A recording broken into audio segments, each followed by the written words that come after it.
2 videos in one day. I'm just jacked up this morning.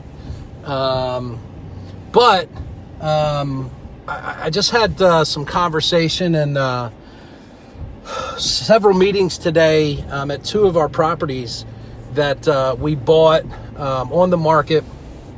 One was a property that was an estate, and we made an offer. The seller accepted, and we're getting ready to start renovations today.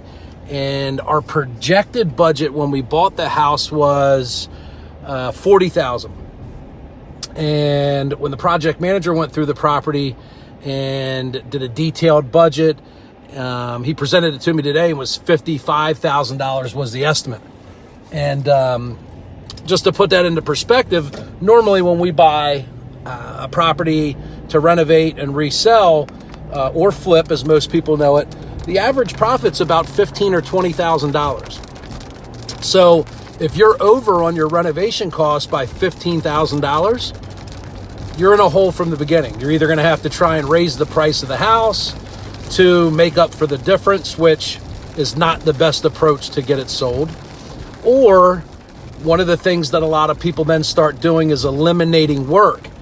And while that's going to help you get to a budget renovation number that might fit a formula for you, you have to know that when you eliminate work, you cut out work, or you start to reduce maybe the quality of the materials that you're going to use, you have to know that that's more than likely going to impact what you can sell the house for.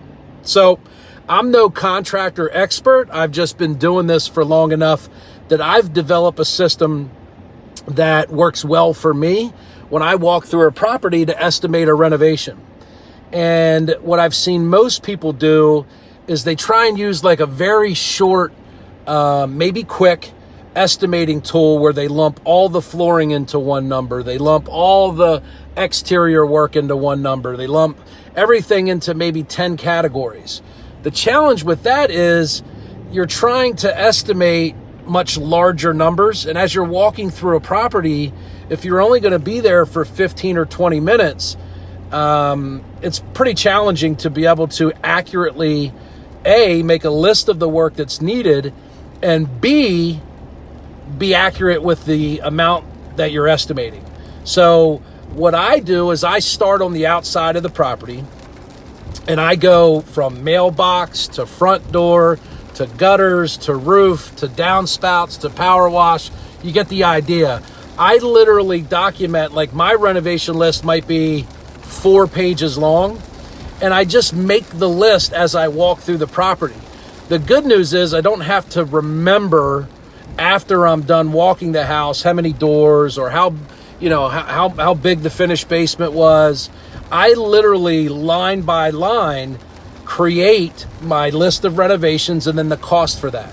So as I'm in the kitchen, I do kitchen cabinets, appliances, plumbing, any electrical fixtures, flooring, and then I move on to the next room. So as I'm walking through the property, I'm creating a work list. I'm looking at that particular portion of the property, and I'm able to make a much better estimate of what it would cost to make that repair. So I work through the house. I then go upstairs into the attic, come back down, walk through that area a second time to make sure I didn't miss anything while I was, texting and making a list on my phone, or I tend to do it by voice. I read it into my phone that, converts it to text. And then I go to the basement, and that's where I do my mechanicals, HVAC, electrical, and then any hidden plumbing issues that I might not have seen throughout the rest of the house. So to be more accurate with your renovation estimates when you're walking a property, whether it's a rental property that you're buying, a property that's been a rental property for you and you're doing a turnover, or if you're looking to flip, the easiest way to be very, very, very accurate is to go room by room, line by line, make your work list, and estimate the best that you can the cost to replace that individual item. So don't try and lump all the light fixtures into one. Why? Well, I might put a $4 flush mount in the middle of a living room, but I might put a $300 ceiling fan in the master bedroom. So 10 years ago, I used to say, okay, $500 whole house. but then I'm putting a pendant light in the kitchen, a ceiling fan in the master bedroom, an exhaust fan, light combo in the bathroom. It made it really hard to be accurate. So room by room, line by line, estimate the value or the cost of each one of those individual items independently. It takes 5 minutes to add all that up when you get back to the office or you're revisiting your numbers. And I think you'll find that to make it a lot easier. You'll be way more accurate on your renovations. And we're going to revisit that with our team today to make sure that we're, doing it line by line and being way more accurate with our renovation costs. So I hope that's a helpful tip for anybody that's watching. And you guys have a great weekend.